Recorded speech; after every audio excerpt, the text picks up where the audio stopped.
چنانچہ ایک واقعہ کتابوں میں لکھا ہے کہ ایک مرتبہ سیدنا عمر بن عبدالعزیز رحمت اللہ علیہ کسی جنازے کے ساتھ جا رہے تھے، اچانک ایک قبر کے قریب کھڑے ہو کر رونا شروع کر دیا۔ لوگوں نے کہا کہ حضرت آپ تو جنازے کے ولی تھے، آپ پیچھے کھڑے ہو گئے۔ فرمایا ہاں قبر نے مجھ سے گفتگو کی۔ کیا گفتگو کی؟ کہنے لگے قبر نے گفتگو کی کہ عمر بن عبدالعزیز مجھ سے یہ کیوں نہیں پوچھتے کہ جب کوئی میت میرے اندر آتا ہے میں اس کے ساتھ کیا سلوک کرتی ہوں؟ تو کہنے لگے کہ میں نے اس سے کہا کہ ہاں مجھے بتاؤ کیا کر۔ تو قبر سے ایک آواز آئی کہ جب کوئی میرے اندر آتا ہے میں اس کی آنکھوں میں کیڑے ڈال دیتی ہوں، منہ کو کیڑوں سے بھر دیتی ہوں، پیٹ کو کیڑوں سے بھر دیتی ہوں، اس کے پوروں کو اس کی انگلیوں سے جدا، انگلیوں کو ہتھیلیوں سے جدا، ہتھیلیوں کو بازوؤں سے جدا اور بازوؤں کو کندھوں سے جدا کر دے۔ میں اس کے گوشت کو کھا لیتی ہوں اور اس کی ہڈیوں کو رہنے دے۔ 1985 کی بات ہے کہ یہ واقعہ اس عاجز نے امریکہ کے کسی شہر میں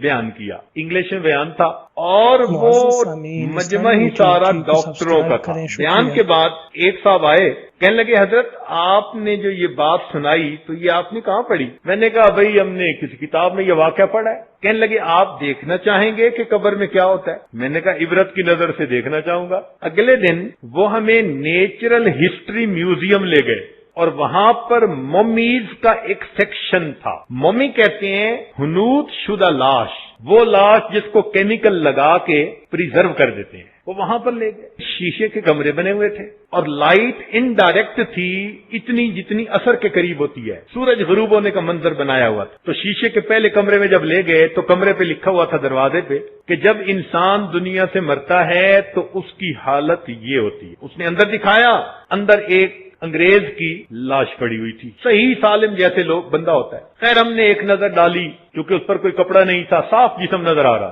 باہر نکل آئے۔ کہنے لگا حضرت اب اگلے میں آئے۔ اگلے دروازے پر لکھا ہوا تھا کہ یہ آدمی مرا اور اسے قبر میں اتنے دن دفن رکھا گیا، اتنے دنوں کے بعد قبر کھولی گئی اور جس حالت میں اس کو پایا ہم نے کیمیکل چھڑک کر عین اسی حالت میں پریزرو کر دیا۔ اوپر دن بھی لکھے ہوئے تھے، پتہ نہیں 8 دن 10 دن جو بھی تھا۔ دروازہ کھول کے اندر گئے، ہم نے کیا دیکھا کہ باقی سارا جسم ٹھیک۔ سب سے پہلی تبدیلی جو بندے کے جسم میں آتی ہے، اس کی آنکھوں کے دونوں ڈیلے بنٹے نکل کے اس کے رخساروں پر پڑے، سب سے پہلی تبدیلی یہ آتی ہے۔ اور اس کی آنکھوں کے وہ جو ڈیلے تھے ان کے ساتھ کیڑے چمٹے ہوئے چاروں طرف۔ اے انسان جو ہوس بھری نگاہیں تو غیروں پہ ڈالتا پھرتا ہے، سب سے پہلے اللہ تیرے جسم کی آنکھوں کو ہی کیڑوں کی غذا بنائے، سب سے پہلے تیری آنکھوں کو کیڑے کھائیں۔ ہم تو دیکھ کے اتنا حیران ہوئے کہ کوئی حد نہیں،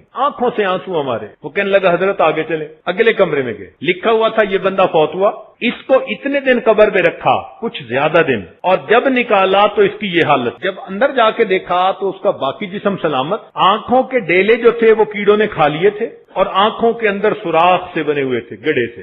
دوسری چیز کیا دیکھی کہ اس کے منہ میں کیڑے بھرے تھے جو اس کے ہونٹوں کو کھا رہے، یہ ہونٹوں پہ کیڑے چمٹے ہوئے تھے، جیسے چاول ہونٹوں پہ رکھ دے بالکل اسی طرح کیڑے صاف نظر آ رہے تھے چمٹے ہوئے، اور انہوں نے کیمیکل لگا کے رکھا ہوا۔ جس زبان سے محبتوں کے دعوے کرتا پھرتا ہے، جھوٹی محبتیں جو بول زبان سے نکلتے ہیں نا غیر کے لیے، تو اللہ تعالیٰ ان ہونٹوں کو، اس زبان کو کیڑوں کی غذا بنائے۔ تیسرے کمرے میں گئے، وہاں ہم نے دیکھا کہ اب جو میت پڑا تھا اس کی آنکھیں بھی بالکل گڑے، دونوں آنکھیں، اور منہ کے ہونٹ نہیں تھے، اور 32 دانت ایسے لگ رہے تھے، نظر آ رہے تھے جیسے کہ مردہ بکری کے دانت نکلے ہوئے، یوں دانت نکلے ہوئے تھے، ہونٹ کیڑوں نے کھا لیے تھے۔ اور تیسری بات یہ دیکھی ہم نے، اب اس کے پیٹ کے اندر بھی پیالہ بن گیا تھا، پورا پیٹ، اور وہ بالکل کیڑوں سے بھرا، جیسے پیالہ چاولوں سے بھرا ہوتا ہے، ہو بہو ہم نے اس کے پیٹ کے پیالے کو کیڑوں کے چاولوں سے بھرا دیکھا۔ جس پیٹ میں حرام غذا جاتی ہے یہ کیڑوں کی غذا بن رہا۔ بس اسی طرح آگے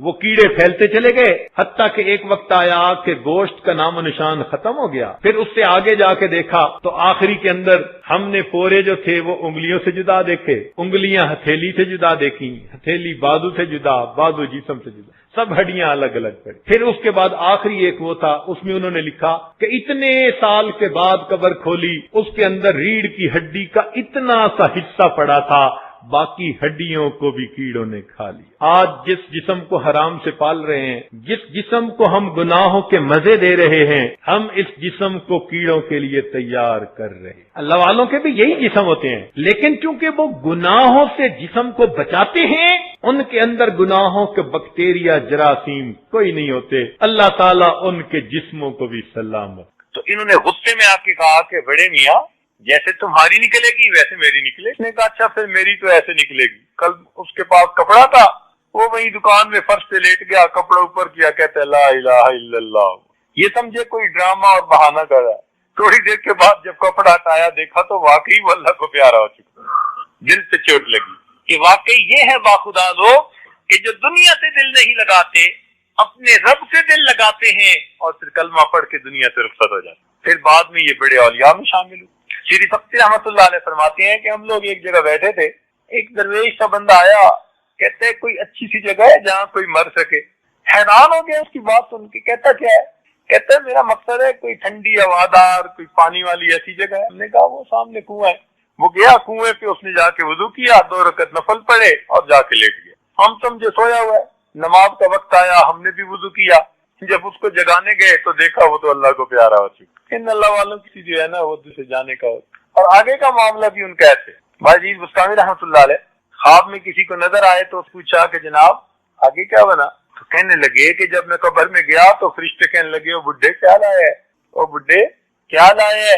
تو میں نے جواب دیا کہ جب بادشاہ کے دربار میں آتے ہیں تو یہ نہیں پوچھتے کیا لایا ہے، ہمیشہ پوچھتے ہیں تو کیا لینے کے لیے آیا ہے۔ کہ میری بات سن کے فرشتے مسکرا پڑے اور کہنے لگے اس کا یقین پکا ہے، اور وہ وہاں سے چلے گئے۔ جنید بغدادی رحمۃ اللہ خواب میں نظر آ کسی کہنا ہے آگے کیا بنا؟ ان کا جی فرشتے آئے تھے، کہنے لگے میں ربک، تیرا رب کون ہے؟ کہ جی پھر میں نے ان کو اتنا بتا دیا کہ میرا رب وہی ہے جس نے تمہیں حکم دیا تھا کہ آدم علیہ السلام کو سجدہ کرو۔ تو واپس میں کہنے لگے یہ تو آگے سے ہو کے ملا۔ شیخ عبدالقادر جیلانی رحمۃ اللہ علیہ کو کسی نے دیکھا، حضرت آگے کیا بنا؟ کہنے لگے قبر میں فرشتے آئے تھے، پھر پوچھنے لگے من ربک، تیرا رب کون ہے؟ تو میں نے انہیں کہا کہ دیکھو تم عرش سے فرش پر آئے ہو اتنا سفر کر کے اور رب کو نہیں بھولے، تو زمین کے اوپر سے میں 2 گز نیچے آ کے اپنے رب کو بھول جاؤں گا؟ رابعہ بصریہ اللہ کی نیک بندی خواب میں نظر آئی، کسی نے پوچھا جی آگے کیا بنا؟ کہنے لگی فرشتے آئے تھے تو پوچھ رہے تھے کہ تیرا رب کون ہے۔ میں نے کہا جا کے اللہ تعالیٰ کو کہہ دو اللہ تیری اتنی مخلوق ہے، خربوں میں اتنی مخلوق میں سے تو ایک مجبوریہ کو نہیں بھولا، میرا تیرے سوا ہے ہی کوئی نہیں، میں تجھے بھلا بھول جاؤں گی؟ تیری اتنی مخلوق ہے اللہ، تو اس میں سے مجھے نہیں بھولا، میرا تیرے سوا کوئی ہے ہی نہیں، پھر میں تجھے کیسے بھولوں؟ تو یہ جواب بندہ کب دے سکتا ہے؟ جب دل کا یقین بنا ہوا، جب اللہ سے تعلق ہو، ورنہ تو انسان اس وقت پریشان ہوتا ہے کہ میں کیا کہوں۔ تو یہ اے پیپر قبر میں ہوگا، پھر اگر جواب ٹھیک دے دیے تو قبر کو جنت کا باغ بنا دیں گے، نہ دیے تو جہنم کا گڑھا بنا دیں گے۔ یہ ابھی ٹرانزٹ ہوگا، قیامت کے دن سب کو اٹھایا جائے گا، اللہ رب العزت کے سامنے کھڑے ہوں گے اور وہاں پر 5 سوالوں کے جواب سب کو دینے پڑیں گے۔ بنی آدم کے پاؤں اپنی جگہ سے ہل نہیں سکتے جب تک وہ ان سوالوں کے جواب نہ دے دے، تو وہ سوال ہماری زندگی کا بی پیپر ہوگا، اس میں بھی سب جواب دینے ضروری، اور وہ بھی پیپر اللہ تعالیٰ نے اپنے محبوب کے ذریعے سے آؤٹ کروا دیا۔ پوچھا جائے گا اے بندے تو نے زندگی کیسے گزاری، تو نے جوانی کیسے گزاری، مال کہاں سے کمایا، کہاں پہ خرچ کیا، اپنے علم پر کتنا عمل۔ اب اس وقت ان سوالوں کا جواب دینا بہت مشکل کام ہو۔ تاہم جو لوگ نیکی کر کے دنیا سے جائیں گے پروردگار ان کے ساتھ رحمت کا معاملہ فرمائے، اور جو لوگ دنیا میں ایمان سے محروم رہیں گے اور محروم ہی اللہ تعالیٰ کے حضور پہنچیں گے تو ان کے لیے جہنم ٹھکانہ ہوگا۔ اس لیے اللہ تعالیٰ فرما دیں گے وَامْتَعْضُوا الْيَوْمَ أَيُّهَا الْمُجْرِمُونَ، اے مجرموں آج کے دن میرے نیک بندوں سے علیحدہ ہو جاؤ۔ 2 الگ الگ راستے ہوں گے، ایک طرف جنتی لوگوں کو بھیجا جائے گا اور دوسری طرف جہنمی۔ تو یہ قیامت کا تصور اسلام کے بنیادی عقائد میں سے ہے۔ یہ جتنا انسان کے دل میں راسخ ہوگا اتنا اس کی زندگی صحیح لائن پر ہوگی۔ اس لیے آپ قرآن پاک کا مطالعہ کریں، ایک تو پوری صورت ہی آپ کو اسی نام سے ملے گی القیامہ، اور دوسرا ہر صفحے پر، ہر دوسرے صفحے پر آپ کو کسی نہ کسی انداز میں قیامت کا تذکرہ ملے گا. اتنا اہم یہ مسئلہ ہے کہ قرآن پاک کے ہر صفحے یا ہر دوسرے صفحے پر آخرت کی یاد دلائی گئی کہ تمہیں اللہ تعالیٰ کے حضور پیش ہونا ہے. اس لیے قیامت کے مختلف نام قرآن و حدیث میں وارد ہیں. جیسے اللہ تعالیٰ عظمت والے ہیں، ان کے بے انتہا نام ہے. جس کے ناموں کی نہیں ہے انتہا، ابتدا کرتا ہوں اس کے نام سے. انسان جب قبر میں جاتا ہے تو وہاں پہ جو اس کو خوف ملتا ہے فرشتوں کے آنے پر، اور ضبط قبر پیش آتا ہے، اس پر بھی اللہ گناہ معاف فرما دیتے ہیں. جب میت قبر میں جاتے ہیں نا تو حدیث پاک میں آتا ہے کہ قبر اس کو دباتی ہے، اور یہ دبانا ہر کسی کو پیش آئے گا. یہ نیک کو بھی پیش آئے گا، بد کو بھی پیش آئے گا، ہر کسی کو پیش آئے گا. نبی اسلام کے ایک صحابی تھے حضرت سعد رضی اللہ تعالیٰ عنہ. نبی اسلام نے ان کا جنازہ پڑھایا اور جنازے کے پیچھے پنجوں کے بل چلنے لگے یوں. تو ایک صحابی نے پوچھا، اے اللہ کے نبی صلی اللہ علیہ وسلم، آج آپ ایسے کیوں چل رہے ہیں؟ نبی اسلام نے فرمایا، سعد کی نماز جنازہ میں اتنے فرشتے آسمان سے اتر آئے، مجھے پاؤں رکھنے کی جگہ نہیں مل رہی. اتنے فرشتے نماز جنازہ میں شرکت کے لیے آسمان سے آئے. اور پھر نبی علیہ السلام نے یہ بھی فرمایا کہ سعد کی وفات پر اللہ کا عرش بھی 3 دن تک روتا رہا. حدیث مبارکہ میں جب مومن فوت ہوتا ہے نا، آسمان کے وہ دروازے روتے ہیں جہاں سے اس کے لیے رزق اتارا جاتا تھا، زمین کے وہ ٹکڑے روتے ہیں جہاں بیٹھ کر وہ اللہ کی عبادت کیا کرتا تھا. تو سعد لانو کی وفات پر نبی صاحب نے فرمایا کہ اللہ کا عرش بھی 3 دن تک روتا رہا. پھر نبی صاحب نے فرمایا کہ سعد کو بھی ضبط قبر پیش آیا. جس کی نماز جنازہ اللہ کے محبوب ہم پڑھا رہے ہیں، اور جن کی نماز جنازہ میں اتنے فرشتے اتر رہے ہیں کہ پاؤں رکھنے کی جگہ نہیں مل رہی، اور جن کی وفات پر اللہ کا عرش بھی رو رہا ہے، ان کو بھی ضبط قبر پیش آیا. اس کا مطلب یہ ضبط قبر ہر بندے کو پیش آنا ہے، نیک ہو یا بد ہو. کیوں پیش آنا ہے اس کی وجہ بھی سن لیجیے. آپ ریسٹورینٹ پہ جاتے ہیں، بھئی مجھے چائے پلا دو، تو آپ کو 5 روپیہ اس کا بل دینا پڑتا ہے. پھر آپ کہتے ہیں نہیں اس کے ساتھ ذرا 2-4 کباب بھی لے آؤ، تو اب بل جو ہے وہ 100-200 روپے ہو جائے گا. آپ کہتے ہیں نہیں یار مجھے بھوک لگی ہے، کھانا کھانا ہے، اب ہزاروں میں بل چلا جائے گا. جتنا کھانا بڑھتا گیا اتنا ہی اس کی پرائس بڑھتی گئی. ہم دنیا میں جو جائز لذتیں لیتے ہیں نا، ان جائز لذتوں کی بھی قیمت ہے. اب ایک بندے نے عیش کی زندگی گزاری، امیر بندہ تھا، اور ایک بندے نے غربت کی زندگی گزاری. اب امیر بندے کو اس کا بل تو پے کرنا پڑے گا نا، تو کیسے کرے گا؟ ضبط قبر کی وجہ سے پیش کرے گا. غریب آدمی کو کم پیش آئے گا اور امیر آدمی کو زیادہ پیش آئے گا. اس لیے ہمارے بزرگ جائز لذتوں سے بھی پرہیز کرتے تھے. ہم تو ناجائز لذتوں کے پیچھے بھاگتے پھرتے ہیں نا، وہ جائز لذتوں سے بھی جو ہے پرہیز کرتے تھے.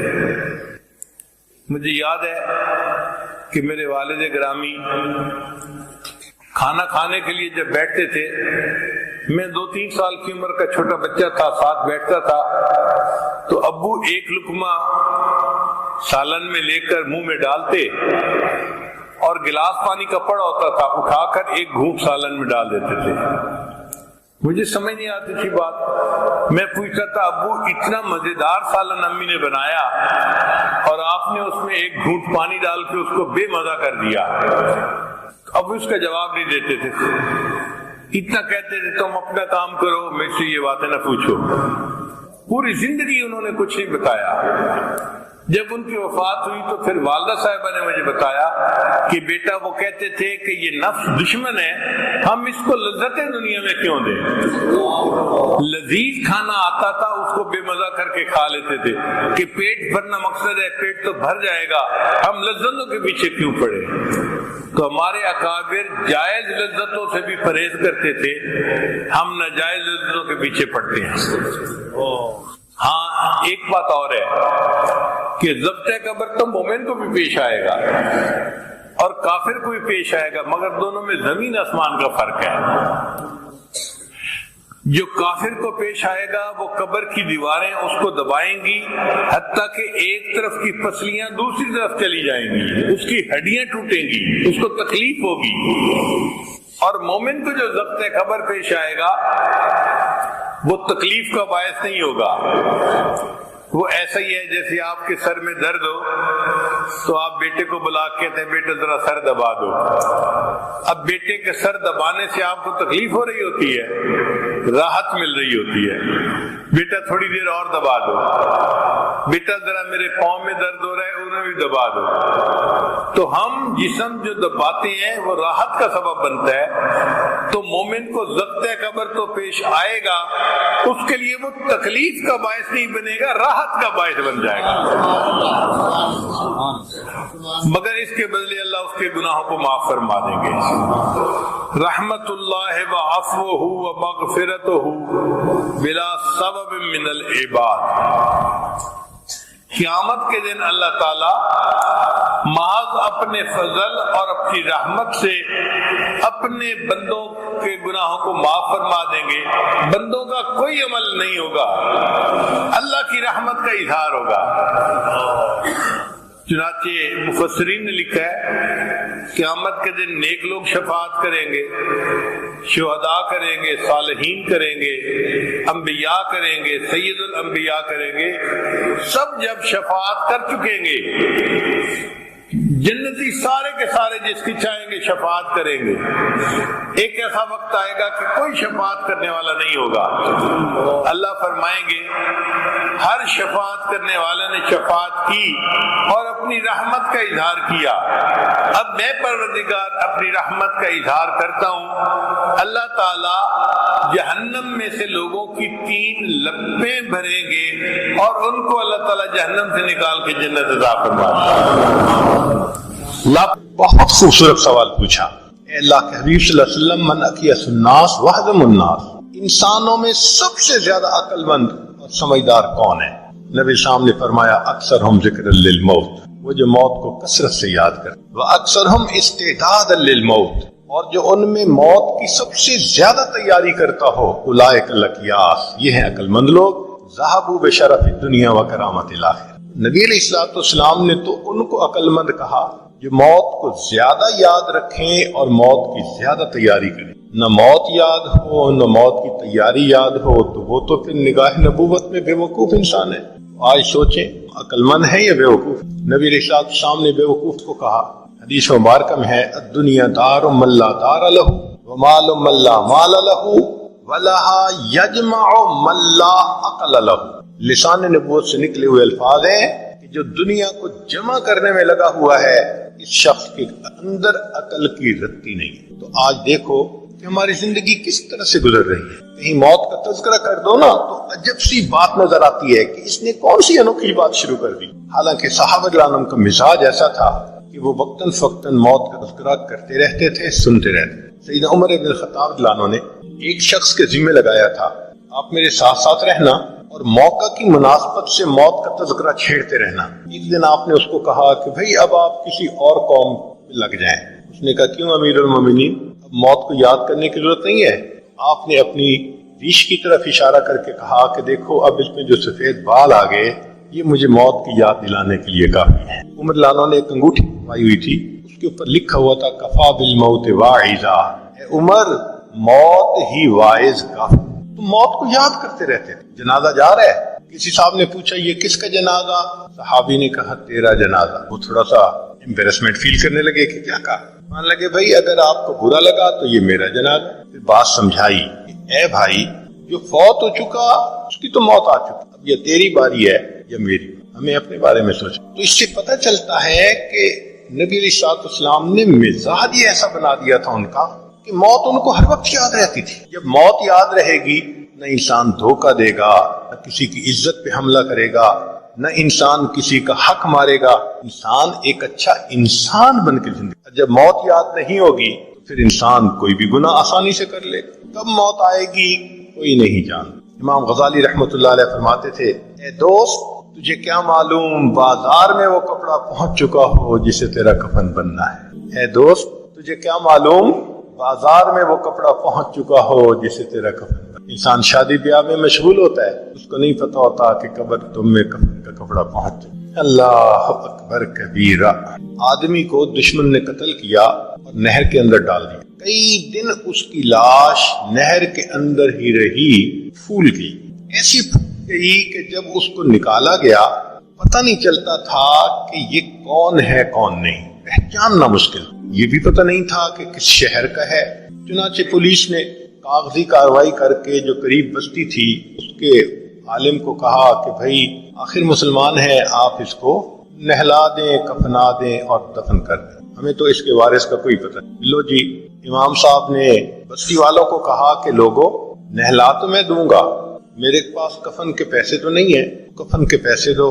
دیہاتی علاقوں میں لوگوں کے پاس کھانے پینے کے لیے چیزیں تو ہوتی ہیں، پینڈنگ کیپیسٹی نہیں ہوتی، کیش نہیں ہوتا. انہوں نے کہا مولانا اعلان کر دو مسجد. بستی میں اعلان ہوا، لوگوں لاوارث نعش ہے، کفن خریدنا ہے، اس کا چندہ کرو. کوئی 5 روپے لایا، کوئی 10 روپے لایا.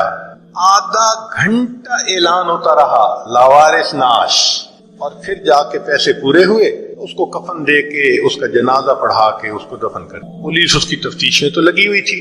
3 مہینے کے بعد کیس کی حقیقت کھلی تو پتہ چلا کہ وہ ایک علاقے میں ایک پورے گاؤں کا نمبردار تھا، اور اس کی 4 مربع زمین تھی جس میں فروٹ کا گارڈن بنا ہوا تھا. کروڑوں پتی تھا، کروڑوں روپیہ اس کے بینک اکاؤنٹ میں تھا، اور اس کے 4 جوان العمر بیٹے تھے. 4 بیٹے ہیں، کروڑوں پتی ہے، بینک میں کروڑوں روپیہ ہے.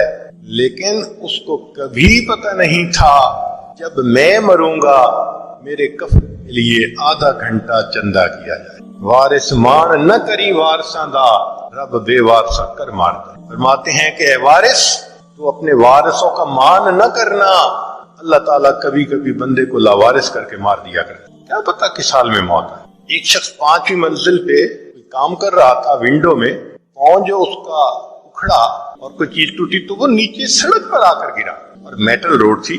مگر اللہ کی شان، نہ ہڈی ٹوٹی، کوئی فریکچر نہیں ہوا، نہ خون نکلا. ایسے لگتا تھا کسی نے اس کو کیچ کر کے زمین کے اوپر رکھ دیا. لوگ بڑے حیران، 5ویں منزل سے گرا، کوئی انجری بھی نہیں ہے. لوگ اس کو مبارکباد دینے لگے.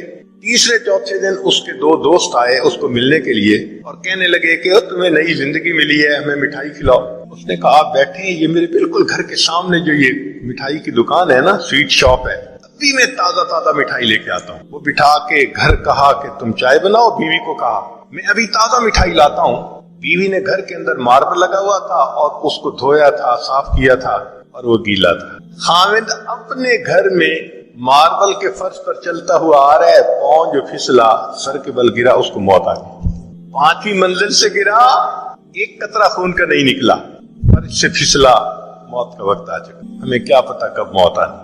اس لیے نبی اسلام نے فرمایا کن فی الدنیا کأنک غریب او عابر. دنیا میں ایسے زندگی گزارو جیسے کوئی مسافر ہوتا ہے یا جیسے کوئی پردیسی ہوا کرے. جو پردیسی ہوتے ہیں نا، ان کے ذہن میں ہر وقت ہوتا ہے ہم نے واپس جانا ہے. ہم بھی یہاں پردیسی ہیں. ہر وقت یہ سوچ رہنی چاہیے کہ ایک دن ہم نے واپس اپنے وطن جنت جانا ہے. مگر غفلت آ جاتی، اور غفلت بھی کیسی کہ بندے کو مرنا یاد ہے. ایک بڑے میاں تھے، 85 سال عمر تھی. ایک مرتبہ اس عاجز نے ان سے بات کی کہ اب تو ہماری ریٹائرمنٹ کی عمر ہے، مجھے بھی چاہیے کہ میں اللہ اللہ کروں، نیکی کروں، آپ بھی اللہ اللہ کریں. تو بات سن کے وہ بڑے میاں نے اپنے گھٹنے کو پکڑا. کہنے لگے پیر صاحب دعا کرو یہ گھٹنے کی درد ٹھیک ہو جائے نا، پھر میں نماز شروع کر دوں گا. جو 85 سال کی عمر میں گھٹنے کے درد ختم ہونے کا منتظر ہو کہ پھر نماز شروع کروں گا، یہ دھوکہ نہیں تو کیا ہے.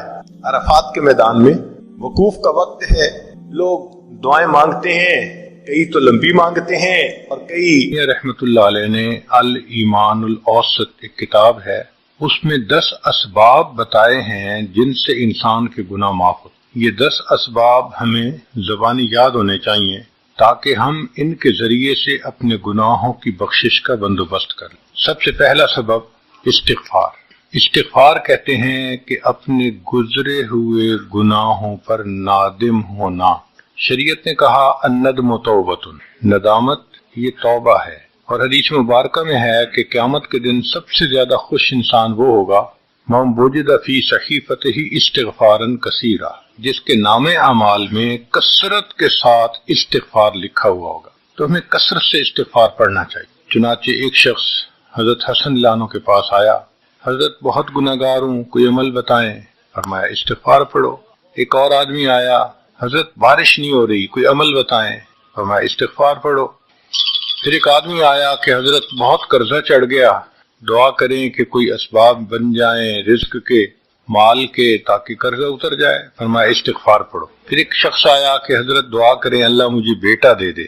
فرمایا استغفار کرو۔ ایک آدمی آیا میرا باغ ہے، دعا کریں کہ میرا پھل زیادہ لگے۔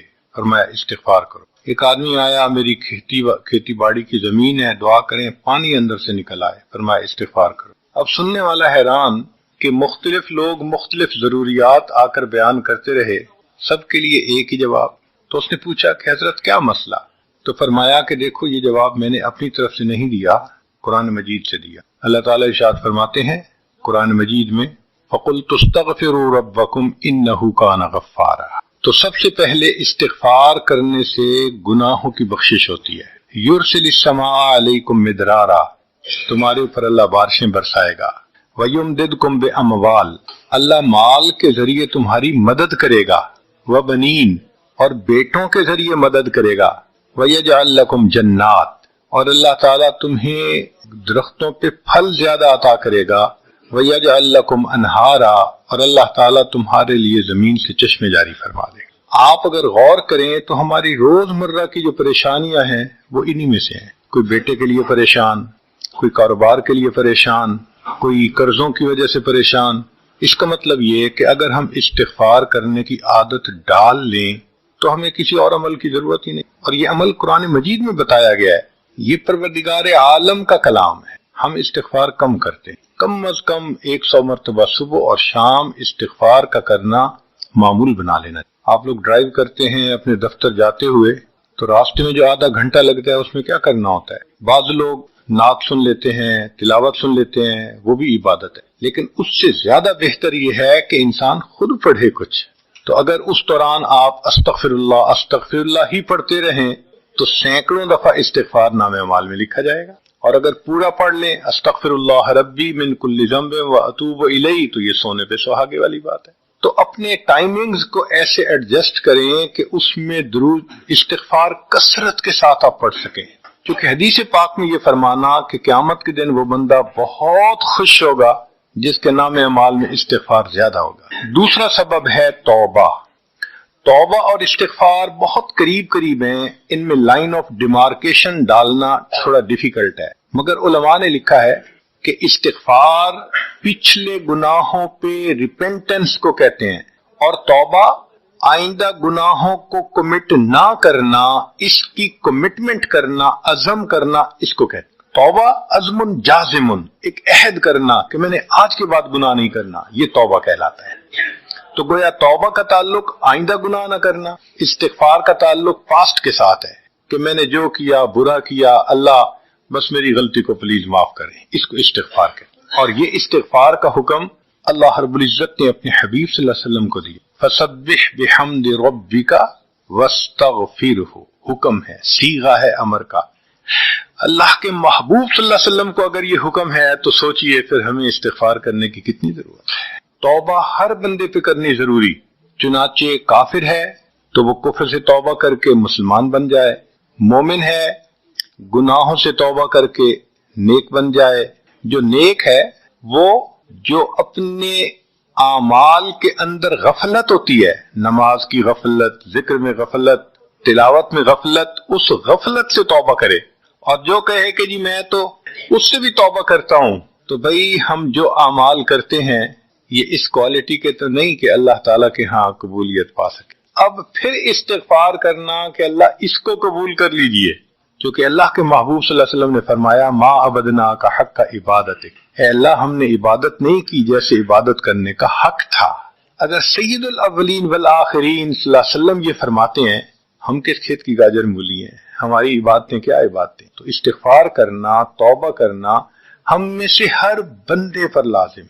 تیسری چیز جس سے کہ گناہ معاف ہوتے ہیں، الحسنات الماحیہ، نیکیاں. جو انسان نیک اعمال کرتا ہے تو گناہ دھل جاتے ہیں. نیک اعمال کی مثال صابن کی ہے، گناہوں کی مثال میل کی. صابن جتنا زیادہ لگتا ہے اتنا میل دھل جاتی ہے. ان الحسنات یذہبن السیئات. یہاں شیطان دھوکہ دیتا ہے. مثلا اگر کوئی بچہ تعلیم پا رہا ہے مگر کوئی گناہ بھی کرتا ہے، تیرے علم کا کیا فائدہ، گناہ تو چھوڑتا نہیں. بھائی اگر گناہ کرتے ہیں تو علم تو الٹا ان گناہوں کو دھوئے گا، وہ علم ہی چھڑوا دیتا ہے تاکہ دھونے کا مسئلہ ہی نہ رہے.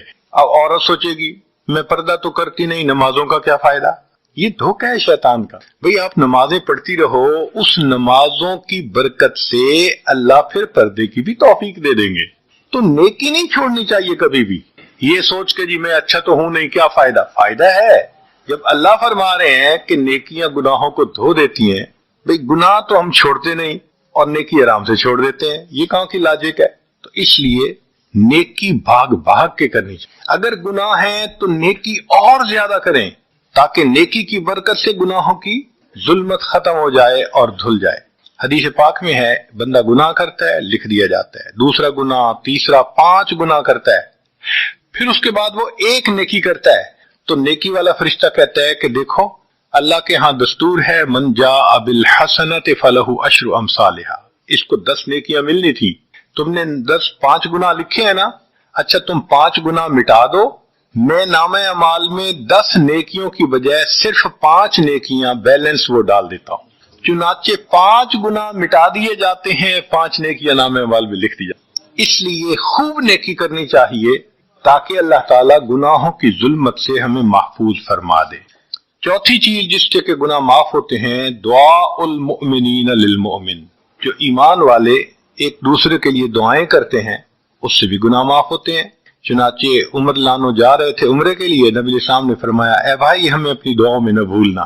تو نبی علیہ السلام نے امت کو تعلیم دی کہ ایک دوسرے کو دعاؤں کے لیے کہنا چاہیے. یہ بہت اچھی عادت ہے کہ جب کسی سے ملیں جی ہمیں اپنی دعاؤں میں یاد رکھیں. والدین کو کہنا، بڑوں کو کہنا، دوستوں کو کہنا، کیا معلوم کس کی مانگی ہوئی دعا کام آ جائے. اس دعا کا فائدہ ہوتا ہے نا، تبھی تو قرآن مجید میں دعا سکھائی گئی. ربنا اغفر لنا ولاخواننا الذین سبقونا بالایمان. اے اللہ جو ہم سے پہلے ایمان والے چلے گئے ان کی بھی مغفرت فرما دے.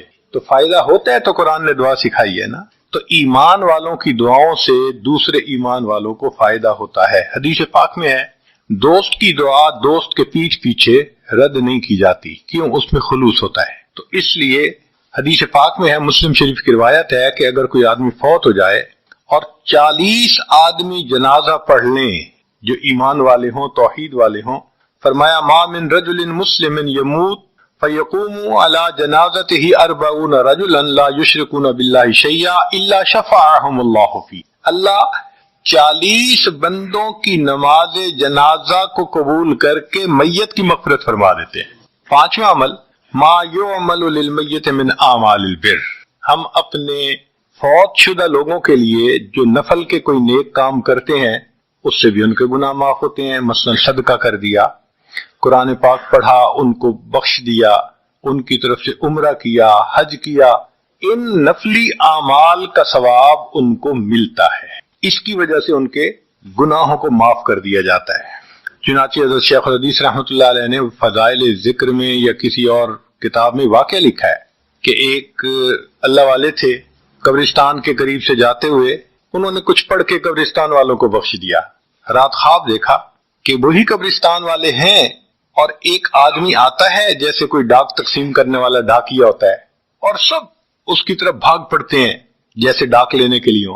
ایک بندہ پیچھے آرام سے بیٹھا ہوتا ہے. وہ پوچھتا ہے کیا معاملہ؟ وہ کہتے ہیں کہ یہ فرشتہ آیا ہے، روزانہ کی جو ڈاک آئی ہے نا نیکیوں کی جو